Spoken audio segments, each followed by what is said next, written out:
What up, guys? So I thought I'd do a quick review of the new Fast and Furious set. I know it's a little bit of a while since it came out, but I just haven't the time to do it.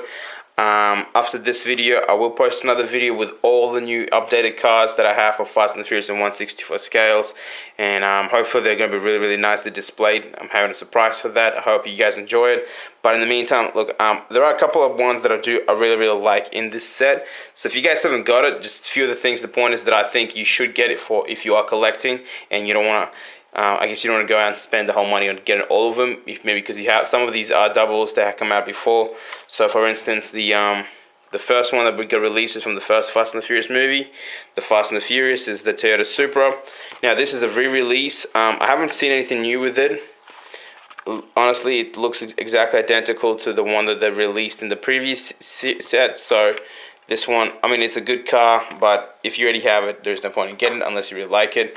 This is the new edition. This one is really nice. The Honda S2000 from Too Fast, Too Furious. I'm hoping that they're going to re-release the Lancer, the Evo, and the Mitsubishi Spider.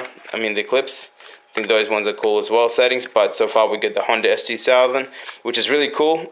So I guess my bet money, if I have to bet money on it, is that in the next Fast and the Furious set we're gonna see the S2000 from the Fast and the Furious, the one that was driven by the I want to say Donnie Yen, but it's not. The one driven by the Asian driver. I think it was a black Honda S2000. So that one should be. Hopefully that one comes out. This one is a re-release. It's in the same color. I don't think they changed the color from the one from the Fast and the Furious Tokyo Drift. Now with this one, I do hope that they've soon released the Mitsubishi Lancer that was in that film, because I'm really looking forward to that one. And I know it's almost impossible to get. There is one casting of it, but I don't have it, and I cannot find it anywhere. So yeah, the next one we have is a 70s Chevy SS from the Fast and Furious number 4. So as you can see, each one is numbered for the film that they're in. I like this one. This is a better variation than the one they released earlier. So if you're looking to upgrade, I would definitely recommend it. Obviously, I'm going to open them all up and show you guys them without the card.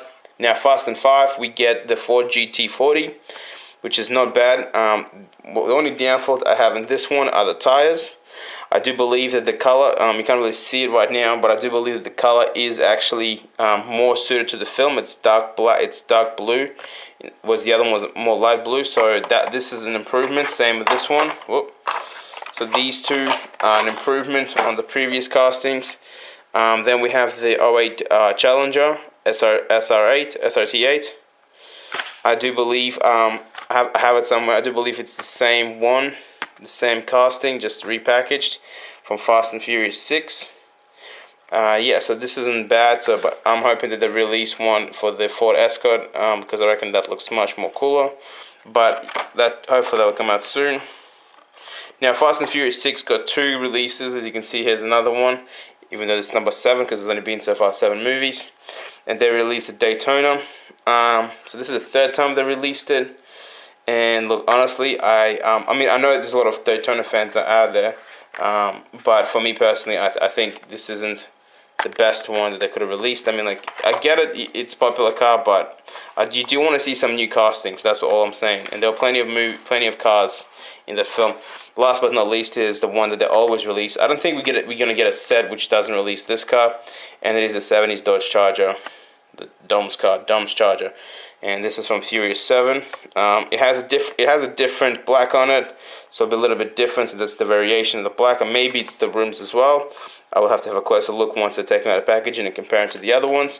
But so far in the packaging, this is what I can tell you guys. Obviously, the packaging is really nice as well. So you have the little poster one for Fast and Furious 7, the poster for the Fast and Furious 6.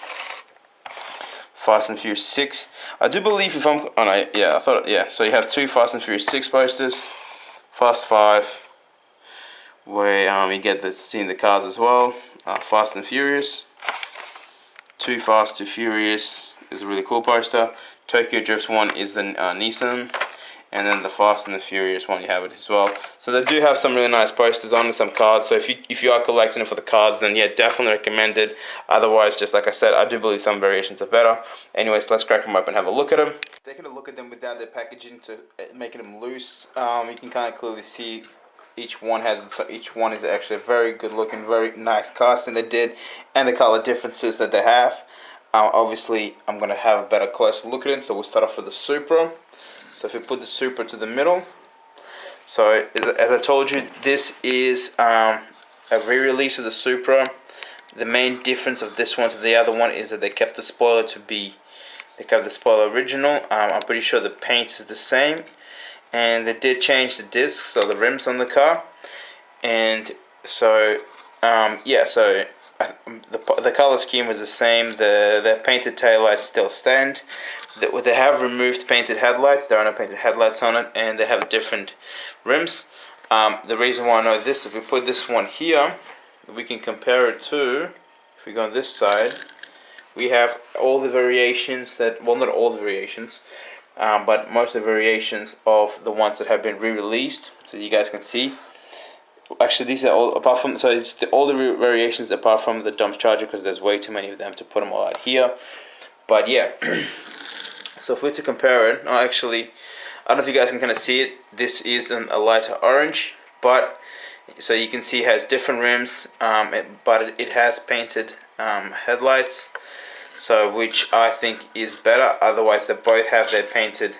Otherwise, they both have painted tail lights, and both have the side. The decal is the same. The only difference being that this one is a lighter orange. So this is the first one that we have a look, and obviously we take this one back.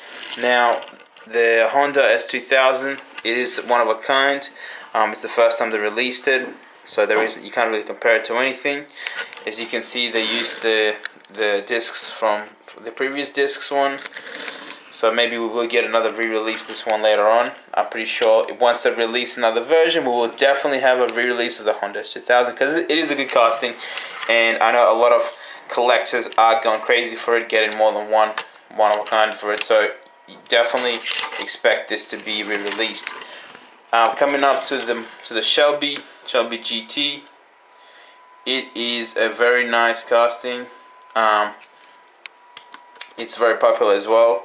Now, like, this is a re-release. We'll have a look at it, which it's really nice. Now, when we put out this one, what I can see is that it is a different green. I don't know if you guys can kind of see it. Maybe if I put them like this, is it visible? This green is a little bit lighter now. Otherwise, they're very much identical. I don't see any other difference. They have the same rims. The other difference is that at the back, the new one doesn't have the two white stripes, so this thing doesn't continue all the way. And the old one has painted headlights, whereas the new one does not. So that's another variation right there. So if you guys were wondering, coming up is the Chevy SS. So here's the original, and here's the new release one. Like I remember, I told you from the beginning. So that's my dog's hair. This is the different color. They made it more darker, more suited to what the film looked like. Obviously, they put into the whole new trademark. I'm guessing this one doesn't. No. Let's see what the rims look like. It has different rims, different color scheme. Both have painted, but indicators. Neither have painted headlights or taillights. But I think it's a very nice addition for you. For those who are collecting it, I would definitely recommend both of them, because they are very nice castings, and obviously the color scheme is very different in them. So put them back to the respective parts. Coming up is the Ford GT40. Remember, guys, as I told you, even then I said it looked darker. It looked more like the one in the movie. So obviously I'm not joking. So here you have a look. It has the same discs that I just noticed. There's the back and the side. Now we come up to the one that got released before. Like I said, this one's a very light blue. Both have painted headlights and just headlights, no taillights. So have a look at them, side on side.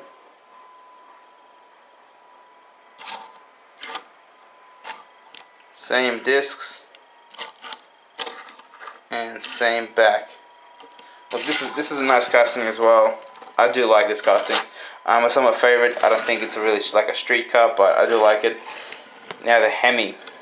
I don't think, actually, I haven't had a good look at them. I'm looking at the same time as you guys. I can't see, I haven't noticed anything different with this one.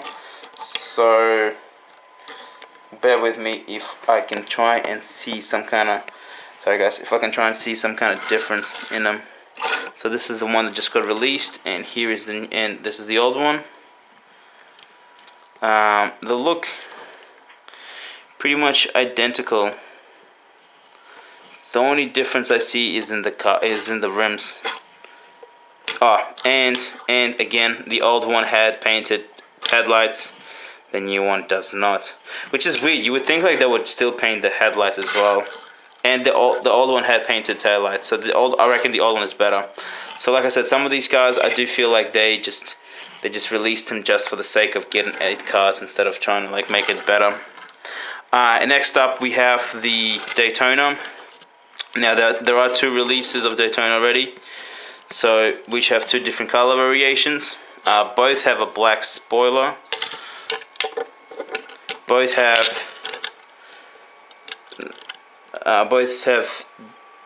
similar but different rims. Or is it the same? No, they're the same rims. So the only difference being in the color scheme. This third one, so if we have a look at it, obviously it doesn't look like this color scheme. It more or less looks like that one. If you guys can see, it's a little bit darker than this one. But once again, they cheapen out in not having a painted headlights, and the spoiler isn't painted as well, and it's still the same rims. So it's literally this casting. They have literally just recycled this casting, maybe just a little bit darker tone, but they cheapened out. You didn't get the painted headlights, so that's a little bit of a shame, guys. Honestly, that's a little bit of a shame. Now coming up to the last one is the number 8 car in the series, which is the Charger, Dom's Charger. Obviously there's a lot of different variations for this car, so I'm not going to go through all of them. I'm just going to go through 2, so you can clearly see that they're different. This one's matte black with a black grille at the front. Has different rims. This one has thicker tires, is in matte black, and hasn't got the black grille, nor painted. So neither of them have painted taillights. But look, so for that I understand, because this car does get recycled in all 7 films. So obviously that's the reason why it's in every single release of Hot Wheels. So I don't mind the fact that they released it. I mean, I do kind of hope they release new ones, but whatever, I get it. But to be honest, let's just, if we put them here, I did think that they would have made upgrades instead of downgrades. Some of these ones are better castings, like I said, but for majority of them, I would have to say that the old ones would have done enough, would have been sufficient enough, and they haven't really added anything extra to it. So yeah, so here's all the ones that you can compare. And look, I hope you guys enjoyed it. I hope you guys enjoyed the video. If you did, give me a like, give me a thumbs up. Tell me which ones you like. Tell me if you like the old casting or the new casting better. Alright. Hope you guys have a good day. See you in the next video.